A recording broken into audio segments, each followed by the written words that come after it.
Welcome, everybody. My name is John Pfeffer. I'm the coordinator of the Global Just Transition Project at the Institute for Policy Studies in Washington, D.C.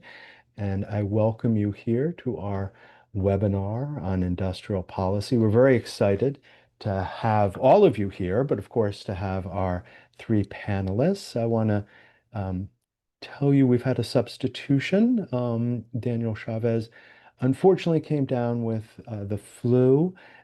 He'll be joining us in a, in a non-verbal capacity today, but we're very happy to welcome Jojo Nem Singh, who will substitute for Daniel, and I'll introduce all three panelists in a moment, give you a sense of who they are, and also I'll put their capsule biographies in the chat so you can have those to look at as well.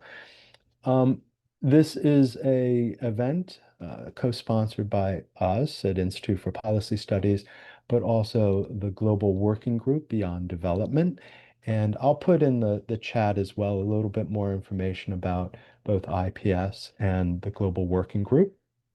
And Global Working Group recently published a book on green colonialism, and I'll put the link in for that as well.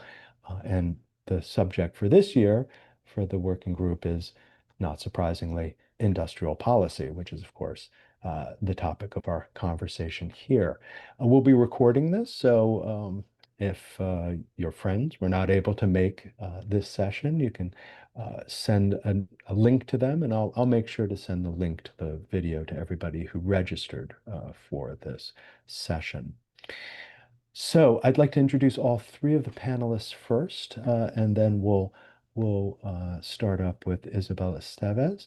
Um, Isabel is an institutional and development economist. She's a co-executive director of the industrial strategy think tank I3T and former deputy director of industrial policy and trade at the Roosevelt Institute's Climate and Economic Transformation Program. Her most recent publication is Planning to Build Faster, a solar case study. Jojo Nem Singh is a principal research fellow in global political economy at the School of Global Studies at the University of Sussex. He's the principal investigator of green industrial policy in the age of rare metals, which is a 5-year project with the European Research Council. He's the author of, most recently, 2024 from Oxford University Press, Business of the State, Why State Ownership Matters for Resource Governance. And finally, Jayati Ghosh is a professor of economics at the University of Massachusetts in Amherst. She has authored and or edited 20 books and more than 200 scholarly articles. In March 2022, she was appointed to the UN Secretary General's High-Level Advisory Board on Effective Multilateralism.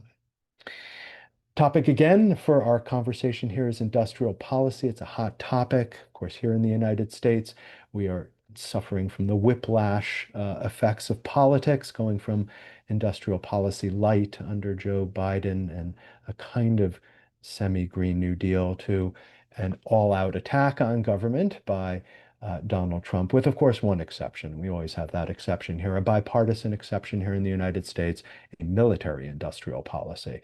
But to explore this issue, both here in the United States and globally, we're going to start with Isabel Estevez. Isabel, please take it away. Thank you so much, John. Really, really great to be here with everyone, and really great to see where everyone is coming from today. I'm going to take the first 10 or so minutes of these open remarks to basically just focus on 3 points that I think can help us make sense of some of the trends that we're seeing in industrial policy, especially in the global north, but I'll also touch on some of the implications for the global south of global north's policies, and also hopefully on some of the responses that I hope we'll see more of in the coming years from the global south in response to what the global north is currently doing.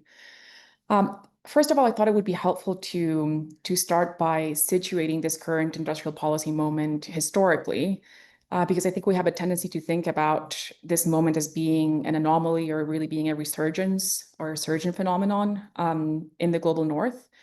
And And I don't think that's quite right. I think the interest in industrial policy in global north is definitely resurgent. Also, mainstream academic interest is resurgent after a long period of industrial policy being a very marginal topic.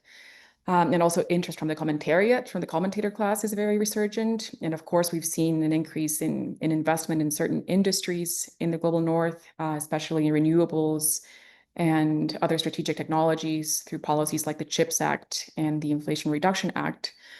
But I think industrial policy itself as a policy practice has really kind of always been around. John mentioned the military industrial complex version of industrial policy in the US. But it really goes back much further than that. It's really been a mainstay and a persistent feature of the policy agenda in the global north for a very long time. And just to take the US as an example, I'm sure that many of you are familiar with the fact that one of the original thought leaders on industrial policy, one of the first people to articulate the basic thesis of infant industry protection was Alexander Hamilton, the first US Treasury Secretary. He advocated very hard for the US in the early years after independence to use tariff protections to develop the manufacturing sector. And he did that because, like any good development economist or any good political economist, he didn't want the US to be technologically dependent on England. He didn't want the US to be stuck in the position of being an exporter of cheap commodities and an importer of expensive manufacturers. So the history of industrial policy in the US really goes back to its origins as a newly independent country and to the origins of its industrialization strategies as it tried to cope with its subordinate position relative to England.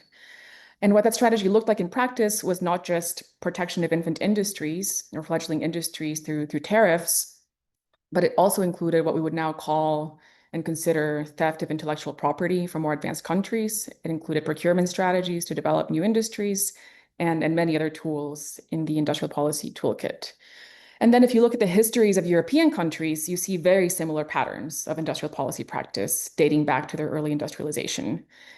And along with that, of course, you also see a pattern of what Ha-Joon Chang calls kicking away the ladder, where once Western countries became industrialized, they pulled up the ladder from other countries to prevent them from becoming competitors. So they tried to prevent other countries from using the same kinds of industrial policy tools that they used when they were trying to achieve industrialization. And now, jumping from that history to the present and the future, I think what we're seeing right now in the US and Europe is in some sense a continuation of those policies. And in the US, the continuation of those policies is, of course, coupled with new investments in new industries like renewables and coupled with changing the rules of the trade game to deal with the rise of China. The policies that we see from the US toward China are very much in line with this kicking away the ladder dynamic. They look very much like an effort to stall China's industrial development, to prevent it from becoming the dominant global economic power, or even to prevent the emergence of an economic order that's a bit more multipolar, where China plays a major role. And now that effort to suppress China's development is probably the most aggressive effort, just because China is the most threatening competitor. But the same kinds of anti-development foreign economic policy strategies have also been used by the global North for centuries to prevent industrial development across the global South and even to reverse industrial development, really going back centuries to places like India and more recently also in places like Brazil and much of Latin America. And so we see these kinds of anti-developmental policies coming also not just out of individual countries in the global north, but also being encoded in multilateral spaces like the agreements of the WTO or conditionalities in the World Bank and the IMF. I'm sure this is not news to most of you. But all of these rules make it very difficult and in some cases outright illegal to do industrial policy. Of course, the rules don't apply to the global north, but they're often applied primarily to the global south. And it's true what many say that the WTO right now is essentially not functional because the US has decided to kill its enforcement mechanisms. Oh, sorry, Heather, I'm talking too fast, it looks like. So right now, the World Trade Organization is essentially not functional in some sense because the US has decided to kill its enforcement mechanism. But outside of the WTO, you have plenty of north-south bilaterals and multilateral trade agreements that also restrict industrial policy space even more than the WTO. And on top of that, you now also have these new tariff threats from the Trump administration that are being used to pry open markets for US products even further. So to get more access from everything from cotton to natural gas to planes manufactured in the US. But all of this effort to open more market access that we're seeing from Trump is all building on a pre-existing pattern and a pre-existing strategy. So I think it's important for us to recognize that the trading system that we've had over the past few decades is not something fundamentally different than what Trump is now trying to build. Of course, he's using tariffs more aggressively than the US has in a long time, but the US has used plenty of other non-tariff protections for US corporations during what was very inaccurately termed the free trade era or the neoliberal era, which of course was not about free trade at all, but was more about market access for incumbent corporations and for investors from the global north. So it was also about getting more generous intellectual property rights, expansions of monopoly rights for those corporations. And of course, it was also about taking away jurisdiction from sovereign states and moving investor state disputes to international bodies where arbitrators usually side with corporations. So all of that is to say that industrial policy, again, has always been around, especially in the global north, and that an essential element of global north industrial policy has been the suppression of industrial development from the global south. So I think in the coming years, we're going to continue to see that pattern of kicking away the ladder, with a special focus on undermining China and undermining Chinese influence in the global south, which is why we're seeing the US, for example, trying to renegotiate the USMCA with Mexico in a way that tries to push Mexico to commit to keeping Chinese products and to keeping Chinese investments out and to instead favor US companies. And just for clarity, this approach to China is not a trend that's specific to the Trump administration. This is a model that seems to be broadly embraced by the mainstream of both economic party or both of the main parties in the US.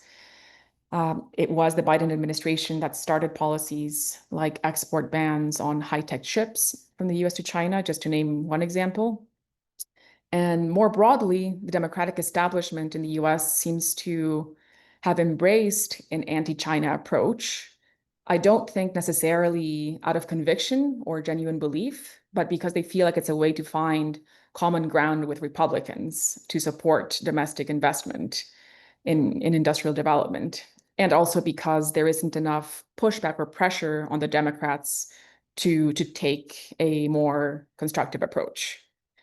And and that brings me to a second point, which is about the possibilities for a different kind of industrial policy model to emerge in the global north. I think it would be possible to imagine a future industrial policy that's more constructive, that's more focused on essential needs and less on military technologies, that's less antagonistic, that's more respectful of the policy autonomy of the global south, perhaps a model that's more open to building value chains that are co-developmental. So the global south can industrialize, and also so at the global level, we can have more distributed and more diversified industrial capabilities, which, by the way, would also help the global economy to be more resilient and less dependent on a small number of oligopolistic producers in the global north, so that we would have more redundancy, more global capacity, and we would be less vulnerable on supply shocks like what we saw during the COVID years. And also, incidentally, we would be less vulnerable to price gouging from oligopolistic corporations because they would have more competition and less market power.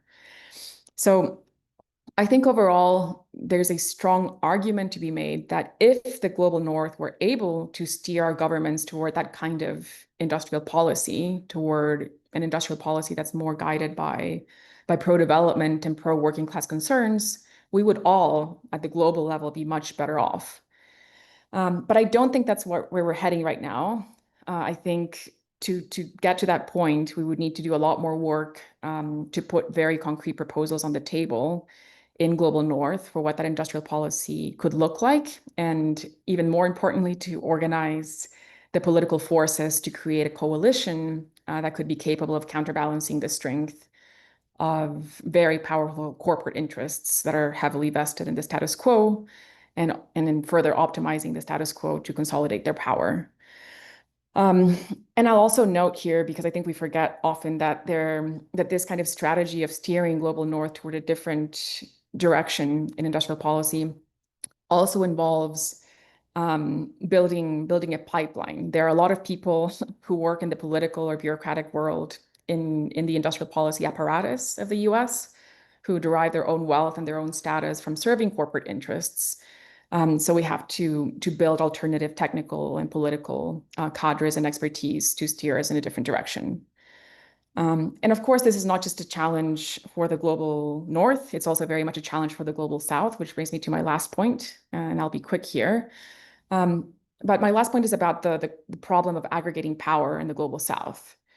So if the global south does not succeed in organizing and in aggregating its economic and its political power in a way that can counterbalance the power of global north corporations and the governments that often serve them, I think it's very unlikely that we're going to see a virtuous model of industrial policy or industrial development emerge globally. For me, one of the most disturbing things to watch in recent years has been how many global north countries are coordinating amongst themselves to do very aggressive and very collective industrial policy, while the global south does almost nothing to match those tactics. So just to give one example, the Biden administration about a year ago created a production club with Canada and with Finland to build polar icebreakers, these very sophisticated ships that break ice in the Arctic. And they did that because they want to make sure that as the ice melts, they can control trade routes and access new mineral deposits. And they realize that to do that, they have to join forces and form a collective production club. Then in Europe, you have people like Mario Draghi, the former head of the European Central Bank, calling explicitly on European countries to use their oligopsony power, so to form buyers clubs, to do pooled procurement, to get better deals on the purchases of critical minerals. And Biden's people also proposed doing something similar. So there's a very keen awareness in the global north about the importance and the need for collective industrial policy action, and that's needed to wield market power. But we're not seeing that kind of policy ambition and strategy being matched in the global south, where it's most needed to get a more even playing field. And that said, I'm going to close by saying that I'm hopeful that there will be a shift in the global south toward more collaborative strategies. So I'm hoping that things like export clubs for minerals that some people have proposed will gain traction. Things like a lithium OPEC to build a collective power around lithium production. You also have proposals for things like production clubs for renewables technologies, like Brazil is currently considering for the Latin American region. You have proposals for procurement clubs and buffer stocks. All of these kinds of mechanisms for pooling market power and pooling productive capacity to do industrial policy in a way that could create real leverage and would not rely on benevolence from the global north or from China. All of that, I think, would be pretty transformational because it would help to balance what are currently very asymmetric terms of negotiation between the global south and global superpowers. And if this is well done, it can even create enough leverage to extract technology transfer from more advanced economies toward the global south, for example. But I think there too, civil society has a lot of work to do to build the coalitions and build the concrete proposals and build the cadres needed to make that kind of a vision happen. And I'll stop there. Excellent. Thank you so much, Isabel, for providing us with the historical and geopolitical context, but also indicating some directions that we can look at for policy alternatives. And perhaps later on, we can drill down a little bit and see if there are any glimpses in the global north of the kind of industrial policy directions you've identified, as well as glimpses in the global south of potential collaborative efforts that are afoot. I'll remind people that we do have a Q&A a little section.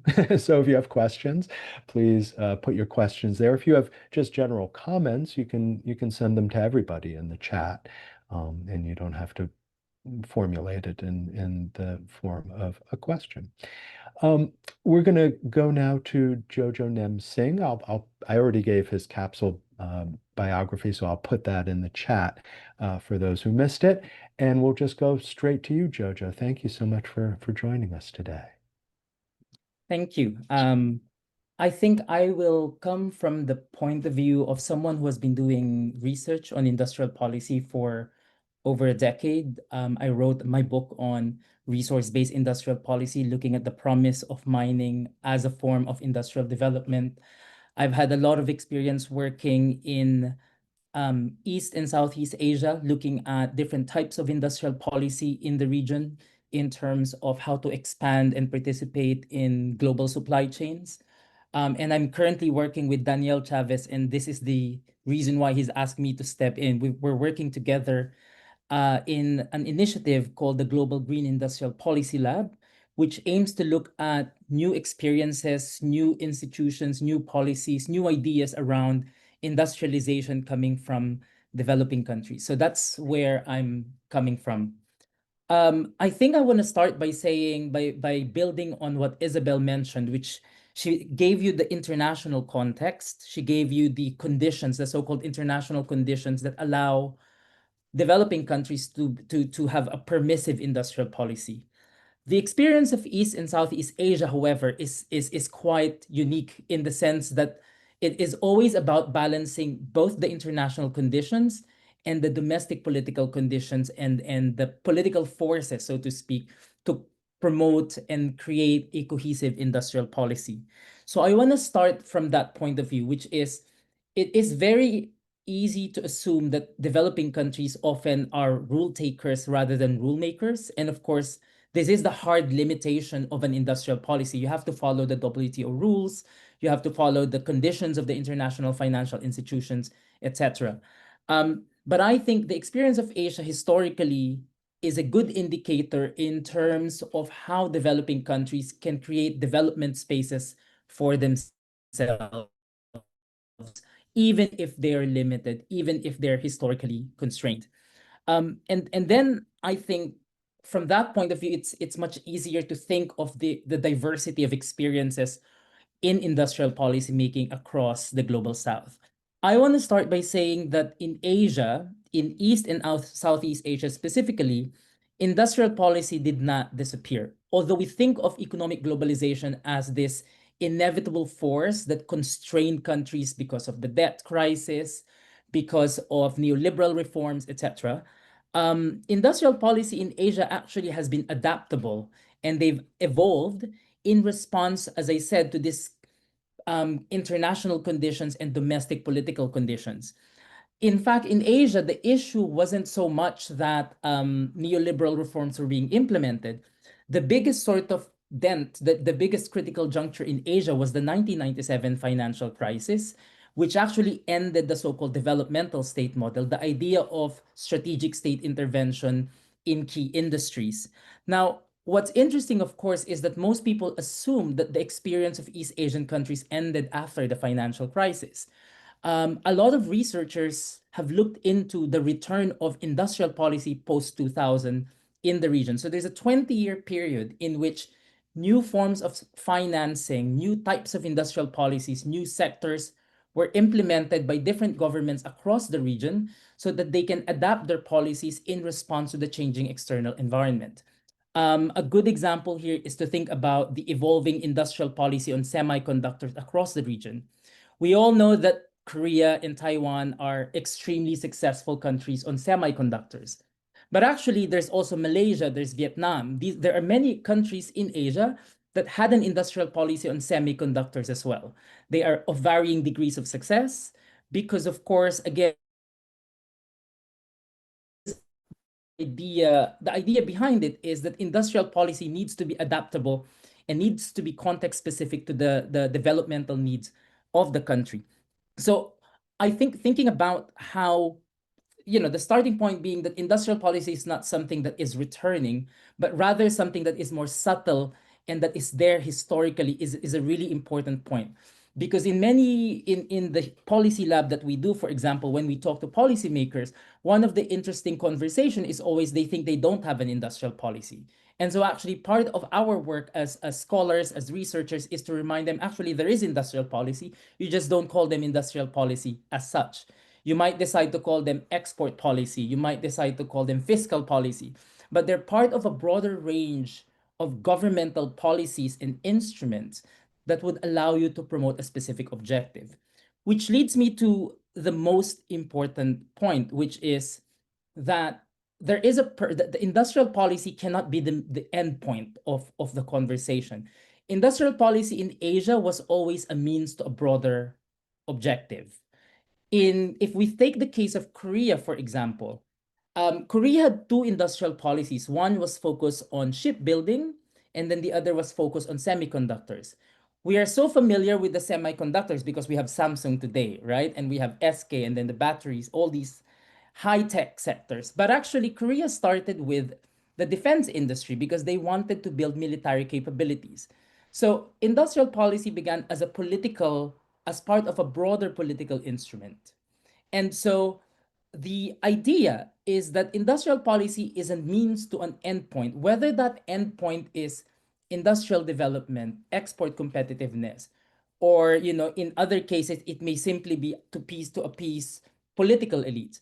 But industrial policy is being done in order to promote specific policy objectives. So thinking about the future, we need to really engage with this conversation. What is industrial policy for? What do we need it for? What are the broader objectives that we want to incorporate so that industrial policy can be more inclusive? It doesn't, just promote domestic conglomerates. It doesn't have, or you can mitigate all the negative effects of foreign investment, for example. So there are many ways in which we can think about industrial policy as a means to promote long-term, more inclusive, more socially and politically inclusive economic development. The final point I want to make has to do with the different ways in which industrial policy has been practiced. In as much as we all agree that there is no one model of neoliberalism, there's no one type of market reform, right? Even if there's the Washington Consensus with 10 policies, there's no country that ever did them. There's also no blueprint for industrial policy. And the East and Southeast Asian countries' experience in Asia is really illustrative of this point.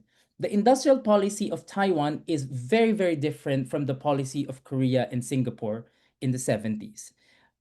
In the 1980s and 1990s, when Thailand, designed its own industrial policy in Indonesia, they changed their industrial policy because their external conditions were so different from the 1970s. And then if we go forward, thinking about Vietnam and China, these are two countries that were heavily dependent on foreign investment, leveraging foreign investment and state ownership at the same time. These are two different policies that doesn't really come together very easily. They're also a response to a specific problem, condition in their own countries. So what I'm getting at is when we think of industrial policy, when we think of the objectives, there may be similar objectives, they may be different, but the point is there is a general point of in which countries, in which political elites, in which society will focus on what's the purpose of industrial policy. And then when we think about instruments and when we think about different tools and policies, they're also going to be very different because it has to be specifically fit to the political and economic conditions of countries. So the Latin American countries, which are now in the middle of this export bonanza, this demand for critical minerals, will most likely promote an industrial policy that is heavily leveraging their natural resources as a form of industrial development. Whereas in Southeast Asia, one interesting data point actually is that there's a negative influx or inflow of mining FDI. So whilst the whole world's looking for mining, minerals all over the world, in Asia, the FDI is going to manufacturing rather than the mining industry. But that also has to do with the fact that Southeast Asian countries are deliberately designing their policies so that they can attract more manufacturing rather than more mining-based foreign direct investment. So I think the whole point that I'm going to go at here is that there is such a diverse experience of industrialization across countries. They're resource-based, they're natural resource-based, their domestic resources are so different from each other that industrial policy has to be catered to the specific needs of these countries. We can learn from each other's experience in terms of how to think about success and failure and the conditionalities. But I think it's not a good conversation to have to think about a blueprint, what China did and how countries can adopt that. There are certain lessons that we can draw from them, and we can talk about that later on. But I think it's really important to think about, these differences. Just finally, I think I want to talk about the final point, and this is because in East and Southeast Asia, there's when we talk about industrial policies, we're really talking about different kinds of policies here.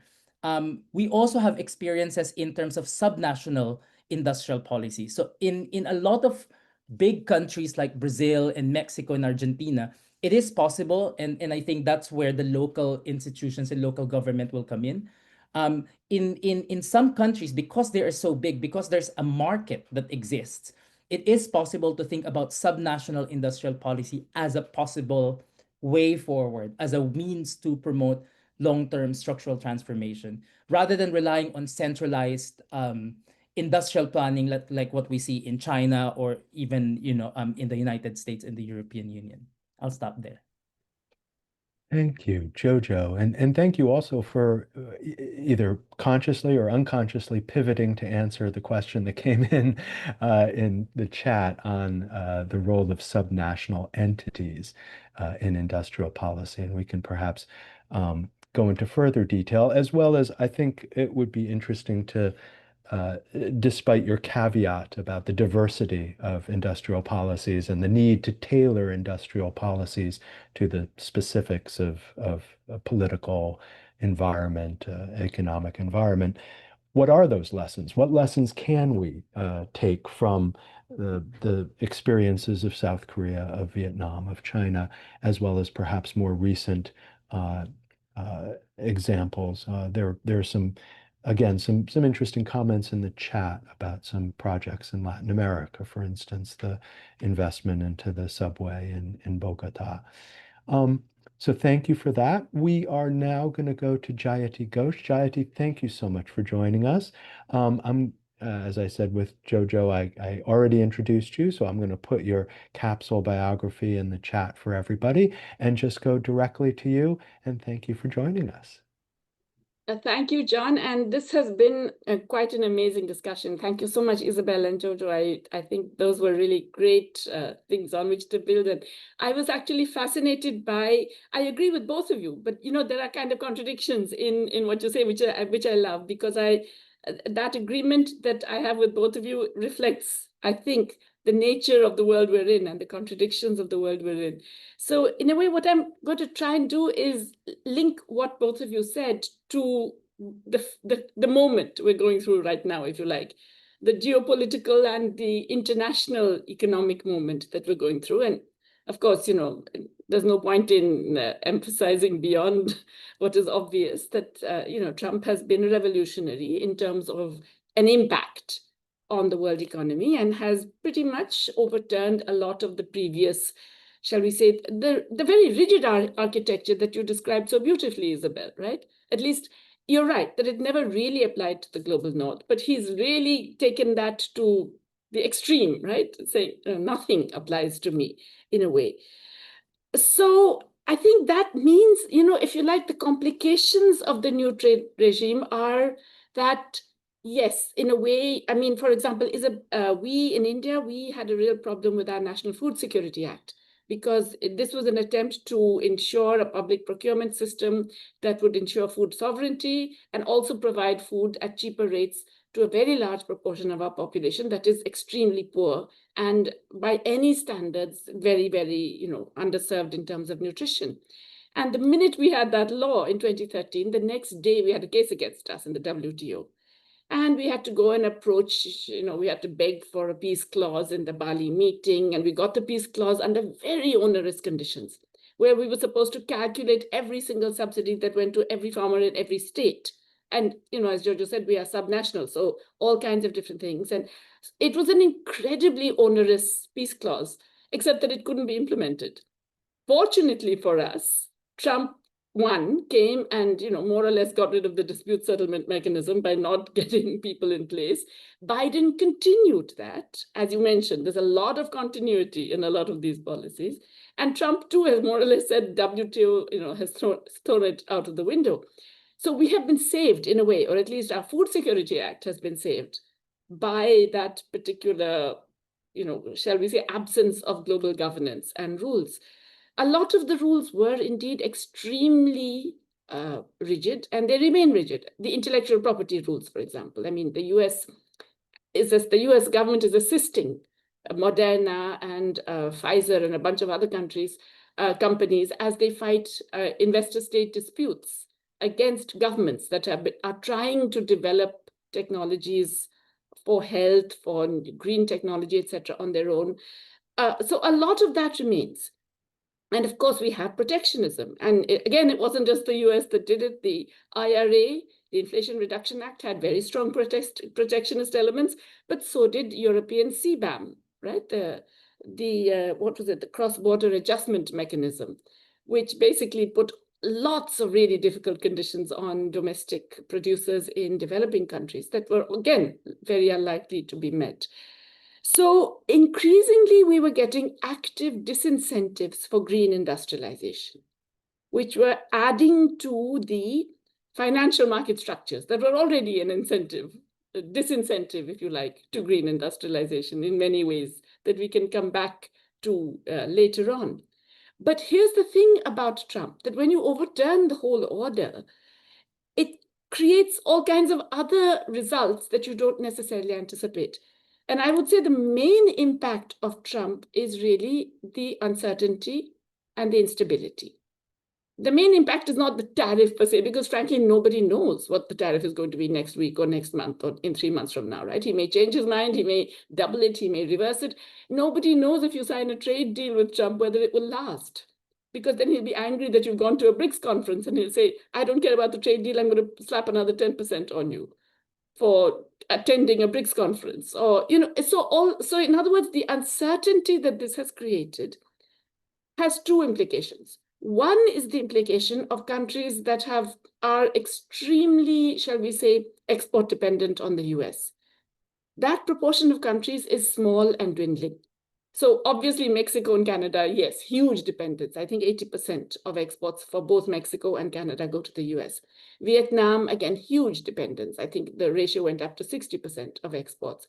Lesotho, huge dependence. Poor things got slapped with 48% tariffs and so on. But most countries, and on average, the US now accounts for only, I think, less than 15% of global imports.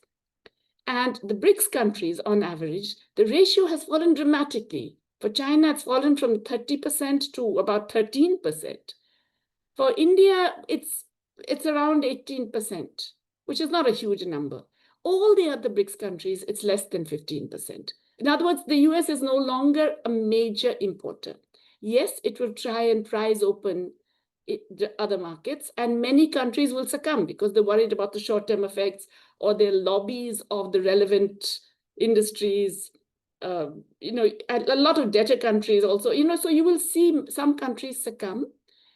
But, again, within a few months, it will be clear that succumbing doesn't help, because even if you sign a trade deal, it may not hold. Yeah, just like Mexico signs a trade deal with the same Trump, who's decided that that trade deal is terrible and that he has to completely undo it and go for something else. So what's really happening globally is that everyone's going for plan B, I believe. whether they say so or they don't say so. And I think that is true also for industrial policy. I mean, Georgia put it rather well. They said, in East Asia, Southeast Asia, absolutely right. It's been very flexible and responsive to global conditions, always. But I believe now that other countries are beginning to learn from that really successful, East Asian and Southeast Asian experience. We're all very jealous, by the way, of East and Southeast Asia, because I can tell you in South Asia, we did not have governments like that. Most of Africa did not, and most of Latin America did not. So, we're all very jealous, okay? It's true, it's a diverse experience, but you guys are exceptional. However, I do think what's happening is that out of necessity, more and more countries are becoming, shall we say, not like Southeast Asia, you couldn't be, but they are looking at different ways of doing the industrial policy, not so bound by the very rigid architecture that has been created by not just the WTO, as Isabel very correctly pointed out, but all those other trade deals, bilateral investment treaties, all the legal architecture that has hemmed us in for such a long time and continues to hem us in. We are finding, I think, two recent moves, which for me, they actually deliver a degree of optimism, okay? One is the significant decline in the holding of US dollar reserves among not just the BRICS countries, but the BRICS plus countries, that is the 10 countries that are now BRICS, but also all the other countries that are, I forget what the term is, they're not members, but they are, I don't know, visitors, guests. I mean, there's a sort of second circle of people who are invited to the meetings, which is quite varied. It even includes Cuba, okay? So we have a significant decline in putting money in US dollar reserves. Some is going to gold, but some is going to all kinds of other things as well. We have a significant change, I believe, in China's attitude to some of the global South, really as a push from Trump. My own view of Chinese investments in the last decade before, let's say 2020, was that some of it was kind of Chinese Marshall Plan, the BRI. When you saw the early statements, they were trying to be like Chinese Marshall Plan, but it was too limited in scope, too small in money in relation to the kind of geographical ambition that they had, and still very driven by neoliberal attitudes. It was very, like Chinese investment would come as loans, would come in infrastructure, yes, but with Chinese private capital demanding its share of the pie, and with fairly often exploitative conditions. Let's not kid ourselves about it. And certainly in Africa, there is this perception also of a largely extractive relationship rather than one that is more cooperative. I do believe that since the latest Trump moves, there's been some kind of a shift. We are now seeing more Chinese investment that is willing to actually also do exactly what they did with US and European multinationals, which is to say have joint ventures where the technology will be shared, which was something they would not do earlier. They had typically Chinese companies with often even Chinese workers rather than joint ventures. They are more willing to do joint ventures. I believe there are some even now in Brazil and in Chile. Isabel is bound to know more about that. I believe Indonesia is on the verge of signing something. In Malaysia, they're getting more of that. So in the Philippines, there is more of that. In other words, one response of China has been to actually try and increase not only the soft power, but the economic links with other countries so as to reduce the overall impact of US and European sanctions on it. So basically, I think we're getting, if you like, new, certainly there are regulations that continue to impact industrial policy, but more countries are now recognizing, I think one lesson the Chinese gave a lot of countries was that, this whole green thing, this whole renewable energy push, etc., it doesn't work if you only focus on the greenness, on the greenery. It doesn't get popular support if you say, hey, you got to save the planet, because people in developing countries say, what do you mean save the planet? It's those countries that have been destroying the planet. Why is it our burden to save it? Really, there's no public purchase.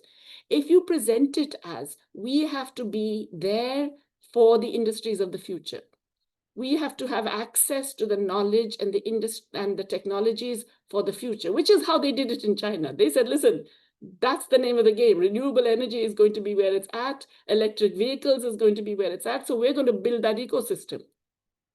I think that is something that more and more countries are recognizing, that listen, if there is going to be this new industrial wave, if that is really something that is, I mean, maybe AI is part of it. I frankly cannot figure out what AI does or doesn't do, but maybe AI is part of it as well.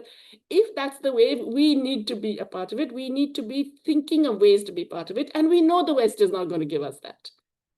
So I'm not saying we're getting blocks. I mean, BRICS is not a block. BRICS is all kinds of very divergent interests.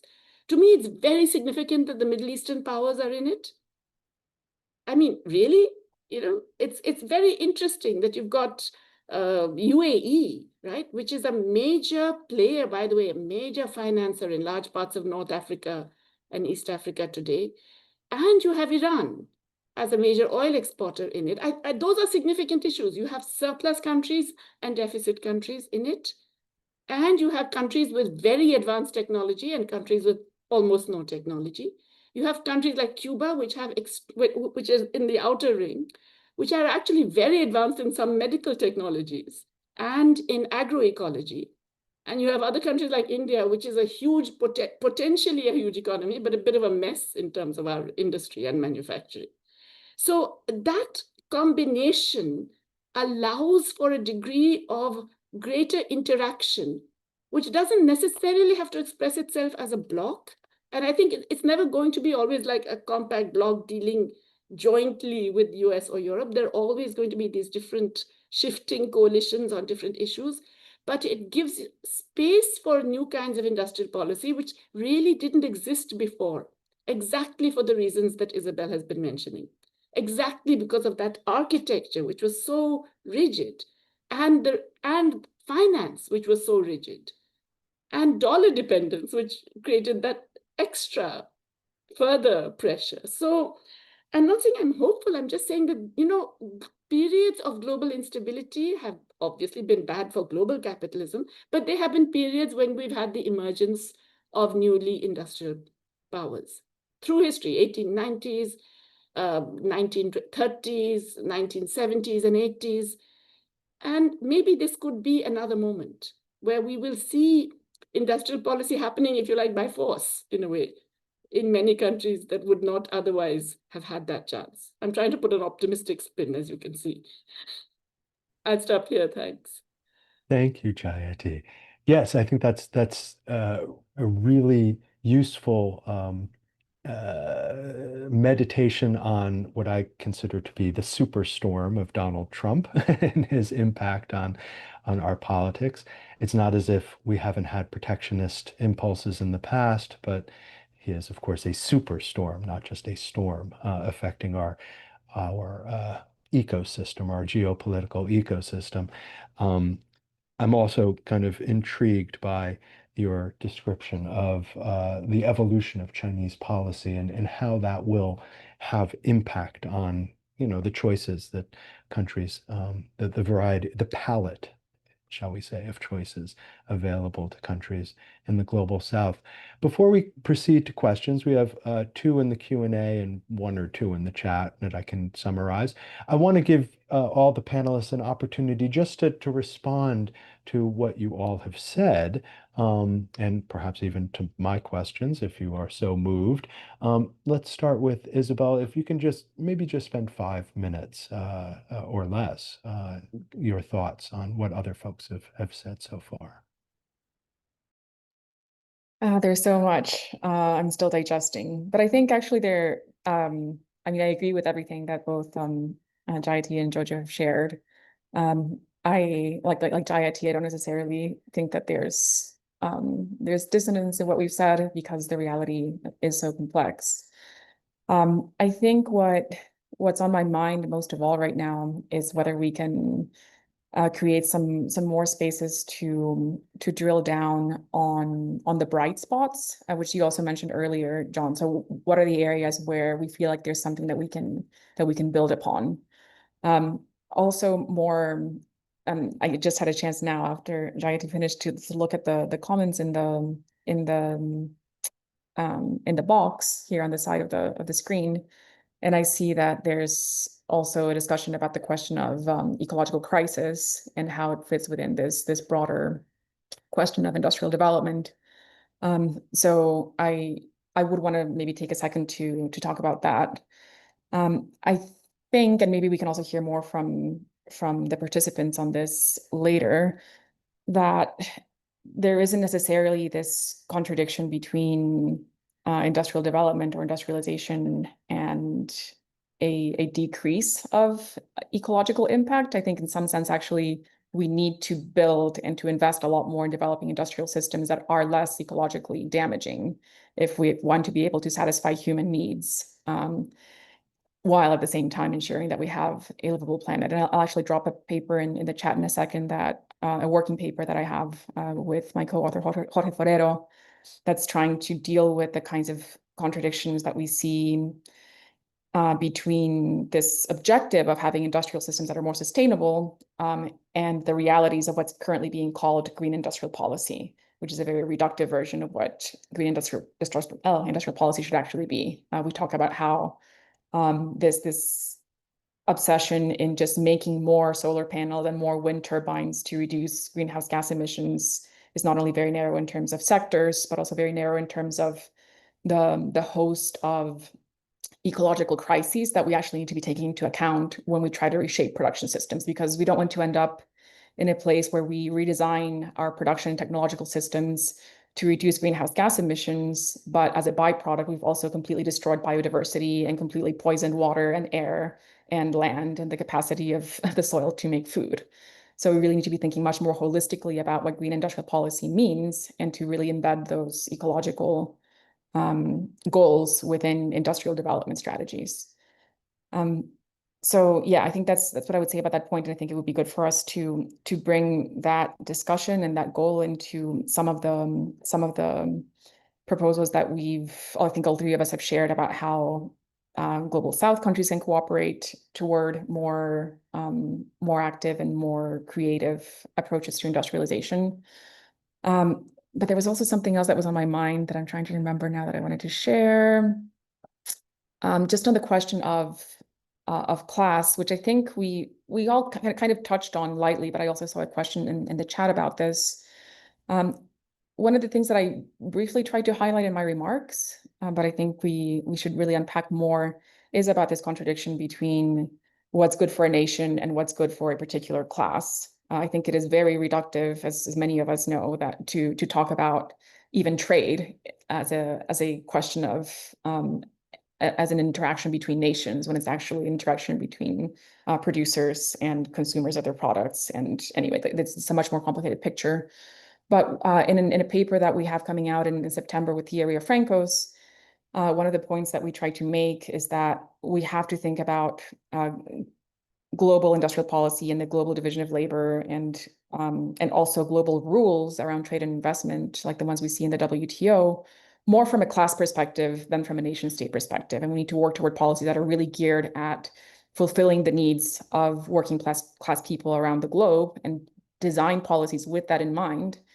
And the role of states in that is basically to be vehicles for helping to negotiate and the collaborations that are needed to create those kinds of more equitable production systems. Because like I said in my remarks, the rules that we have right now and the kinds of industrial policies that we have right now are mostly just geared at propping up incumbent corporations rather than serving the interests of the working class. And that facilitates all kinds of abuses of labor rights, of course, but also even from a consumer standpoint, it just makes it much easier to gouge consumers, because you just have these very powerful monopolies continually consolidating power instead of having a more distributed base of production that's more competitive. So yeah, I think those are all things that we should really drill down on. And just to add one more point under the question of what the role of the state is in all of this, states, I mean, I think this is maybe a little bit controversial in some circles, but I do think that states have, in some sense, a decreasingly important role to play here, because they've been so ineffective at creating alternative coalitions and alternative networks for doing industrial policy. So I think it would be very interesting to actually see more leadership from civil society in shaping these policies, in doing active planning and doing participatory planning. But to the extent that that states can play a useful role, I think we need to figure out strategies for building technical cadres and political cadres that can go into the state and get these policies done. I think we really, and on the left, we have this tendency to be very afraid of taking power and being in government. And I think that's very dangerous because it just means that power gets further and further consolidated among people who are not, who don't share a progressive vision. And also, it's been really interesting for me to see, having worked in the US over the past 5 years, that even the US government is not a homogeneous thing. There are actually some progressive people trying to do cool things, but they just need more support and they need more cadres and they need more political pressure in the context. And I'll end here in the context of the entrance of the Biden administration into power. There was this really interesting moment where, as a result of the Bernie Sanders campaign, because Bernie Sanders built such a powerful movement, he was able to negotiate with Biden's team to get some people that shared a more progressive vision into government. And they tried to do some pretty interesting things. They tried to experiment with some possibilities for building co-developmental value chains, for example, between the US and global South countries.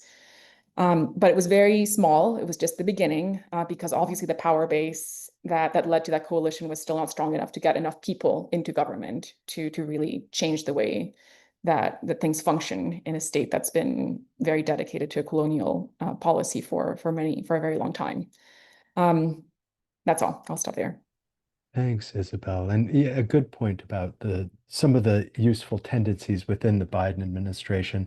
I always point to the Justice 40 initiative, which was an effort to ensure that 40% of all monies that went to climate policy, to energy policy, even to affordable housing, would go to disenfranchised or marginalized communities in the United States. So that's an example of taking some aspect of industrial policy, which were elements of the Inflation Reduction Act and other legislative initiatives, and ensuring that there was a justice component involved there. And I think that goes to this question of the creation of sacrifice zones through industrial policies in the global north, but in the global south as well.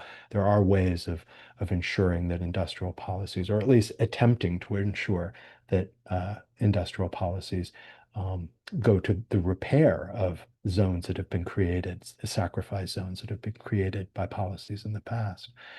Jojo, do you have a couple of minutes of reflections on what other folks have said? Yeah, I think I'm going to start with picking up Jayati's point a while ago around the idea of selling green growth as key for global South countries. I want to pick up this point by using an example of Vietnam. So in Vietnam, they are the biggest supplier of some of the key components of wind power. So we had a workshop in Bangkok, and then we asked, why was that the case? Was there kind of a green agenda in Vietnam? And they said, no, we needed to find an alternative source because we didn't have oil and we didn't want to rely on importing everything from abroad. And so they had wind power and they developed the wind sector in Vietnam. And I think a lot of Asian countries are currently designing their policies explicitly to respond to this idea that you could have economic growth, industrial policy, industrialization, and achieve some of these other good things that collectively would be good for global decarbonization. I really think that we need to think about the costs and benefits in those terms, but also to sell it to the public, because ultimately, I think industrial policy needs to have political legitimacy. And so there are certain ways and strategies in which we can think about green industrial policy to be something that's palatable and that's consistent and compatible with some of our more progressive political ideas.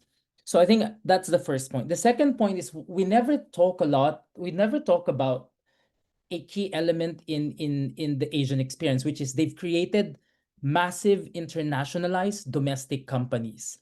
Because I actually think that the success of Asian countries was built on the fact that they were able to plug into supply chains at a competitive level, so much so that now you have a regional supply chain that can compete. And in fact, if you think of manufacturing, the whole supply chain of manufacturing is in East and Southeast Asia. underlying that process is really a conscious effort to support domestic companies. A lot of us would think, okay, this is about basically supporting domestic conglomerates and domestic elites. Yes and no, basically. Yes, it's about supporting some of these domestic conglomerates because someone needs to have an incentive to produce. But the other end of the story is in cases where the private sector can't do it, then the state has to step up and do it. That's the China model. In places where there's strategic interest for the national government, but there is no private sector interest, the state comes in and steps in, takes the risk. Mariana Mazzucato's argument is pretty similar to this idea. You know, like socializing the risk and the reward, making it more public, making sure that public investment go further. I don't think the experience of Asia is extremely unique in that sense. I think we're still talking about the same things here. Building productive capacity, strengthening domestic capital, ensuring that there are jobs, because the reason why we support domestic companies is so that they can create jobs for the broader masses. So I think there is a way to think about industrial policy as a means, as a channel in achieving multiple objectives at the same time. I think it's a mistake to start selling green industrial policy along the lines of the climate argument, particularly if there is no strong support for such argument. I do think it's important to ensure that we put in place climate policies that are compatible to these type of green growth policies. I want to pick up on the point of Isabel on the sacrifice zones in mining. So the last book I've written is on public enterprises in the mining and oil and gas sector. I would argue very strongly that a key element of the success of some mining countries like Brazil, like Chile, is public ownership. They built public enterprises so that they can socialize the risk, so that they can invest where private companies wouldn't. And in the mining sector, private companies don't want to invest unless they're going to get all the profits. So that's a really important part of the story. The story of Chile is a story of a public enterprise that was surviving and thriving under a market, under a neoliberal government for 2-3 decades. And more importantly, I think a final point on the mining is we often forget the role of taxation and fiscal policy. In Peru, there was a very interesting decentralization experiment that basically moved some of the competencies from the central government to the local government so that, those communities that are directly impacted by the mining sector will be able to make political choices on how to spend the money that comes from the mining industry. I think we don't have enough evidence to show whether this has been effective or not, but I think the principle that those who are directly facing the frontiers of extraction should have that right to make those choices. And whether it will succeed or not, we don't know. But I think, we can have a lot of different kinds of experiments on how to increase local capacity, encourage more technocratic capabilities at the local level. But I think the principle that the mining sector has disproportionate environmental impacts require, and in fact necessitates, that we also transfer some of these powers and rights to these local, to the local communities, to the government institutions, I think is in principle something that we can think and explore as a form of industrial policy. And then just the last point on financing, because we often don't talk about financing. Most people think, I think most people don't know how industrial policy was done in Asia. First of all, it had to do with high levels of domestic savings, and then leveraging some type of foreign investment at some stage. So there are multiple ways in which finance can be used. Governments can leverage financial institutions to their advantage. But I think what's important in that process is that it is very clear why we're spending such money for that particular project, for that specific sector. Because I think that's where the problem comes in. If it becomes a mechanism to reinforce crony capitalism, to reinforce, rent seeking, then you don't have this virtuous cycle of building productive capabilities. But I think if we think about public institutions and how financial institutions operate, we can then think more creatively how finance can be used positive version for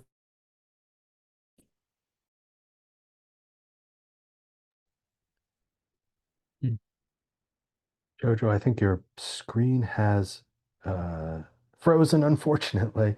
We'll come back to you when your internet connection is a little stronger, just to get your last point.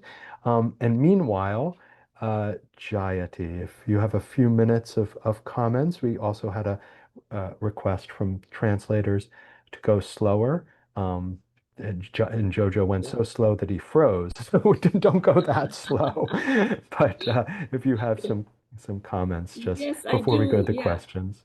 Well, thank you for this. These were very interesting reflections, and they also reminded me of a couple of things I meant to say and I didn't.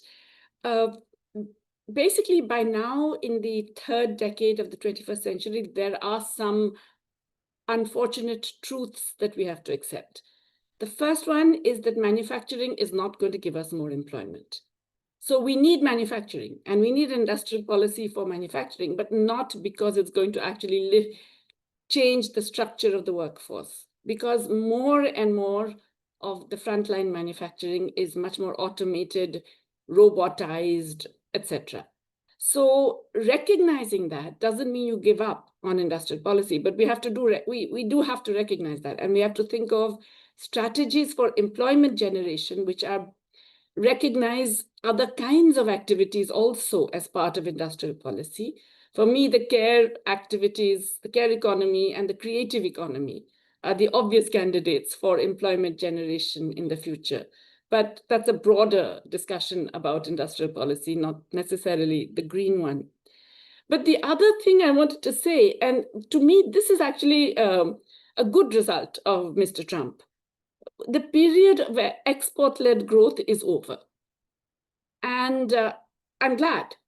I'm glad that it's over because, it did all kinds of damage to many of our economies. We thought exports were the only means. We did not think of our domestic economies requiring domestic demand.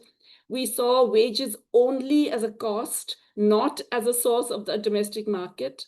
We were constantly trying to compete with others, whether we had critical any minerals, or whether we had agriculture, or whether we had low-grade manufacturing. And so, yes, exports are important. And yes, regional agreements and various other kinds of, obviously, you're not going to stop trading.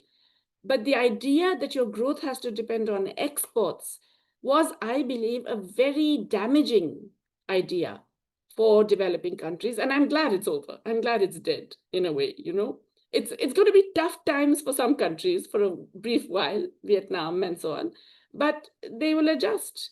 And the rest of us can actually hope for perhaps a more inclusive model of development that is actually looking at the people and the country and the land and the soil and the resource and nature in that country, and seeing how best to make that actually develop, and see industrial policy in that broader sense of development.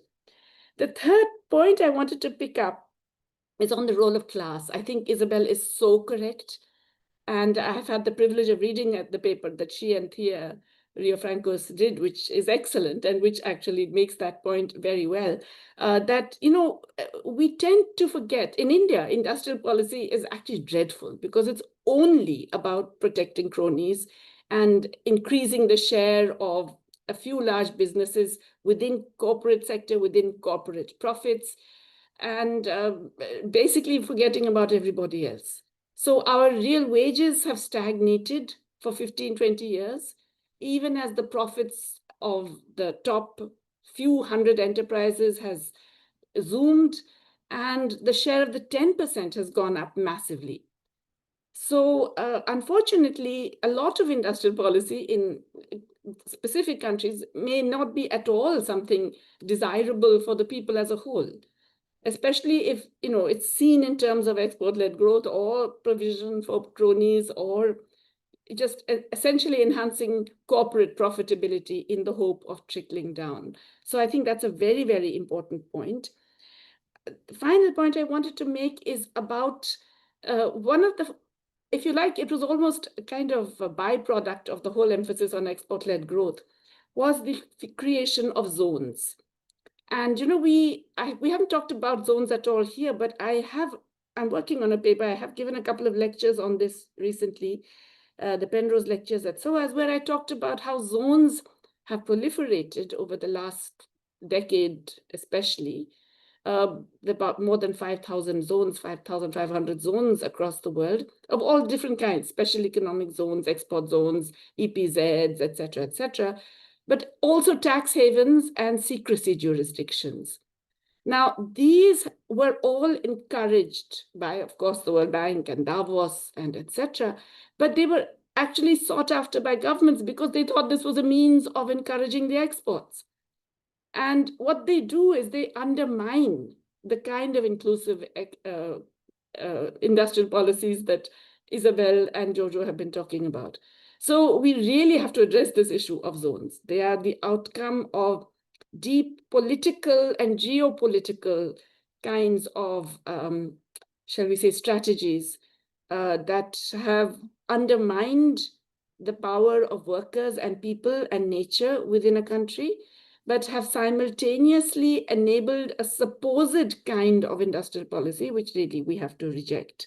And tax havens, of course, are an obvious example, but there are many other examples of the way zones have actually impacted negatively on a genuinely inclusive industrial policy, which brings me to the final point that, it's not that states are less effective. The trouble is states are bloody powerful, right? Isabel, that's the problem.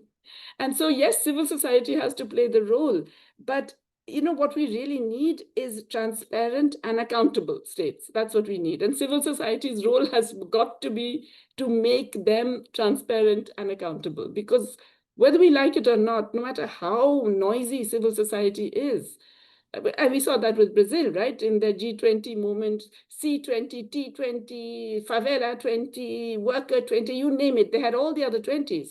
It's business 20 that got to decide what the governments did. And I think that means that we can't get away from the role of the state. We have to actually be focusing on how to force states to be more transparent and democratically accountable. Thank you, Jayati. That's a very important point, not only obviously here in the United States, where transparency and accountability is disappearing as we speak, but throughout the world. And you had talked about the BRICS, and certainly the BRICS is not, the BRICS countries or the bloc is not the paragon of accountability and transparency either. I mean, we in India, we can tell you everything. I think Trump has taken lessons from Mr. Modi. I know. When we talk about lessons learned, we talk about the lessons we should learn. Unfortunately, our enemies are also learning their lessons collectively. We have about 15 minutes. I want to make sure that we cover the two questions that have appeared in the chat, rather in the Q&A function. And so far, I think we've done a good job of answering some of the questions and queries that have appeared in the chat. But the two questions in the Q&A, the first is on technology and what you think about this kind of the future of technology, either as sovereign technologies, being in a sense the intellectual property right of a particular country, of a sovereign nation, or open source technologies in which folks from all around the world in all sectors are participating in the creation of a technology and its improvement. The second question is, how do countries avoid this trap whereby they use resources as a development tool and perhaps an industrial policy as a mechanism for using those resources to advance economically and in the supply chain, and not being trapped by that particular resource. Interesting, the example that Jojo mentioned of South Korea. In order to do boat building, it had to, of course, have a steel industry, and it didn't have a native steel industry, so it had to build a steel industry.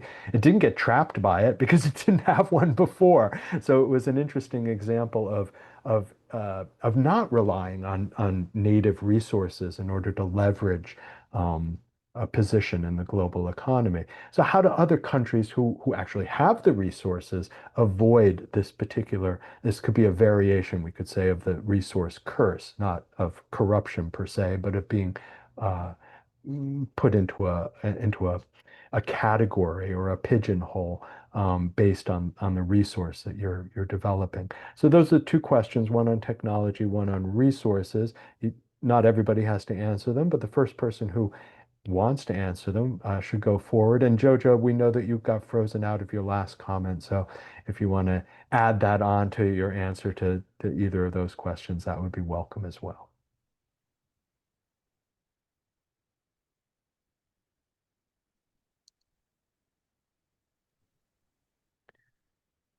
I can pick up the mining question because that's the work I'm doing now. As I said a while ago, one of the key issues that I've dealt with around mining-based development is the extent to which public ownership can work. But there is no one form of public ownership. So the China model on critical minerals is not the same model as the Brazilian public ownership model. It's certainly not the same as the Chilean model, which is 100% state-owned. So I think, I would say, okay, I would advocate for some form of public ownership in the mining industry, but that's a really, that could be anything if you kind of want to know the details of that. But I think what was key is the objective, the government policy around local content and increasing value addition in the mining sector. Now, I think the issue here, of course, is there is a fundamental contradiction between mining consuming countries' interests and mining producing countries' interests. The EU's Critical Minerals Act is an explicit attempt to build trade relationship to countries so they can extract the minerals back to Europe and process them there. Mining producing countries want to nationalize. They want to increase their stake in natural resource sector because that's how we think about mining-based development. When we think about the number of refining plants that you can build in copper, for example, or nickel, there's not going to be enough processing plants, that we can build. So it's really, there's a lot of pressure for mineral producing countries to sell the product at, and even if there's a discourse at the international level that we would like to support the industrialization of mining producing countries, the reality is the policies are fundamentally against further value addition, industrial upgrading of mineral producing countries. And I think this is the kind of logic that propels countries to further push for more radical types of nationalization. So I actually think that when we think of industrial policies, we need to think of, in mineral producing countries, we need to think about the form of ownership. We need to think about what kind of industrial upgrading strategy is suitable for these countries. A final point on that is there is one model actually that now exists, which is the Indonesian model. It's an extreme model. Basically, they ask the Chinese to finance the whole nickel processing production value chain. They ask them to build airports, energy, the coal power plants. These are all Chinese financed. There was a nickel ban, and then they implemented local content policy and local processing requirements. And that compelled any foreign company who wants to invest in Indonesia must do X, Y, and Z. Now that, again, I think that's a radical model because not all countries can do it. It requires very sophisticated institutional capabilities, etc. But I think it is there. It's important to remember that because there are very specific challenges to a mining-based economy, governments need to think about industrialization and capital accumulation, but also some of the side effects of resource specialization. I'm not particularly going to say that that's the best model, but I think the fact that the Indonesians were so successful at it is really important to pay attention. There is an IMF report that actually said they were successful, which is an important point to make here. When we think of downstreaming policy, that's the model that exists. And I think some countries are taking cue on that. That's one. And on a final point, I think when we think of demand for minerals, we often think, oh, it's going to go to Europe and the US.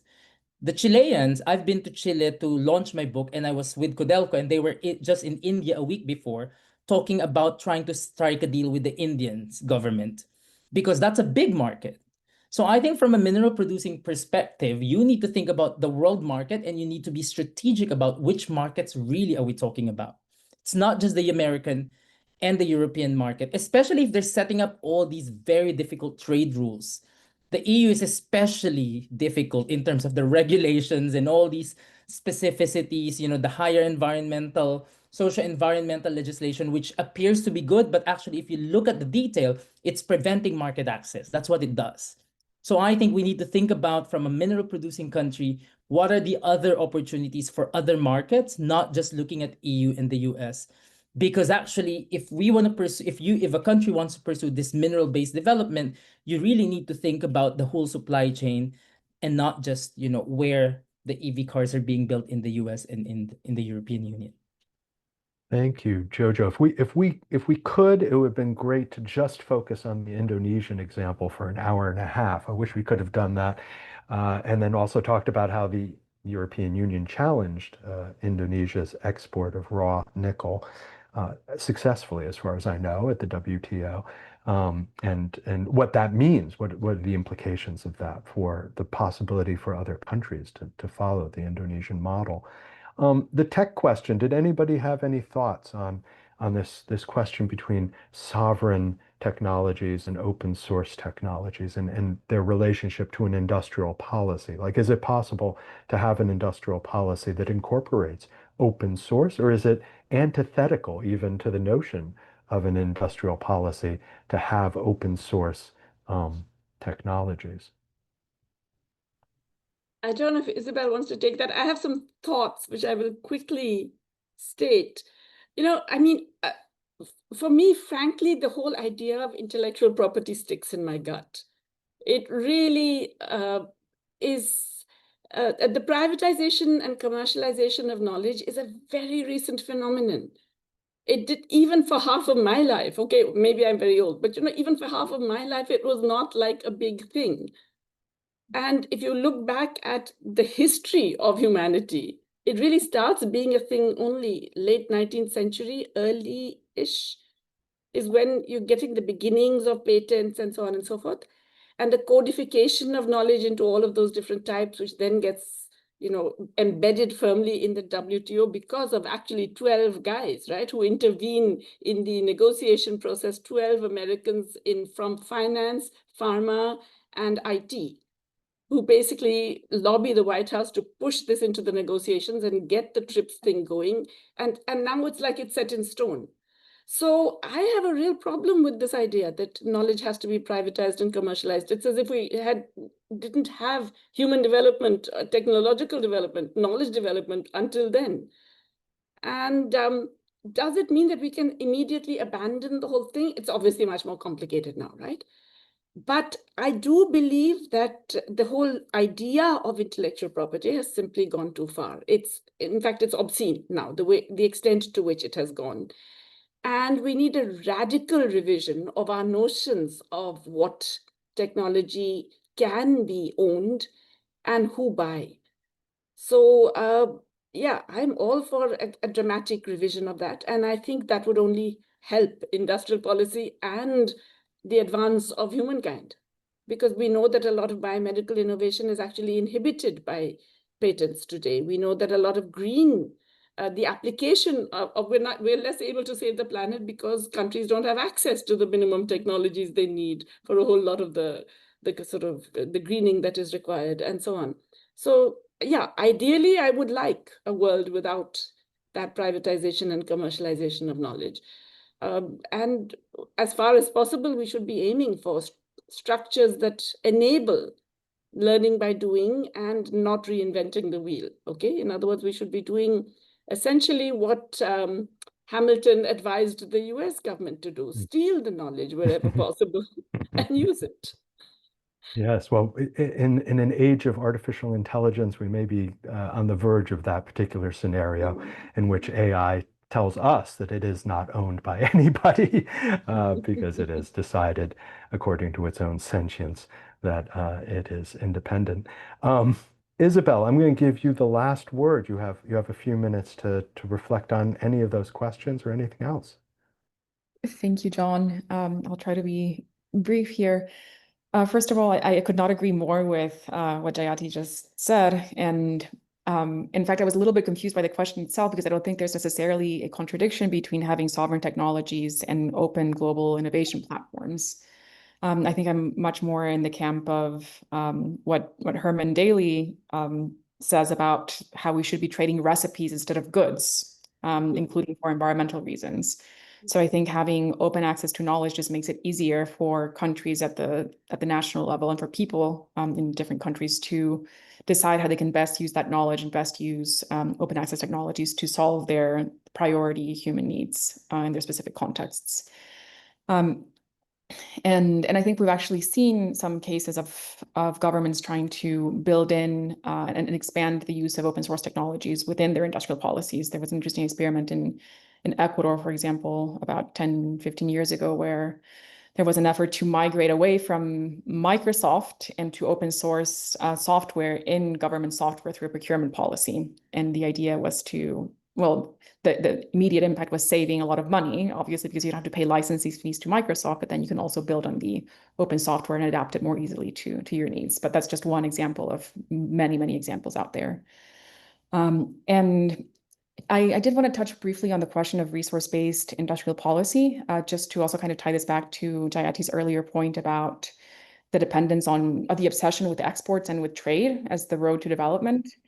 Because I think, yeah, in some cases, if you're Indonesia or if you can manage to create a lithium OPEC or do some very interesting aggressive industrial policy and do downstreaming or value addition based off your raw materials, that may be a very good vehicle. But we can't forget that even in resource-rich countries, maybe it's better to see what you can do with your domestic market. What can you do through procurement policy? How can you use that 10 to 15% of GDP that's spent on the purchase of public goods to start purchasing more of those goods domestically, to develop new industries domestically that may have nothing to do with your resource base, but maybe a faster path to delivering quick results and more jobs in the short term.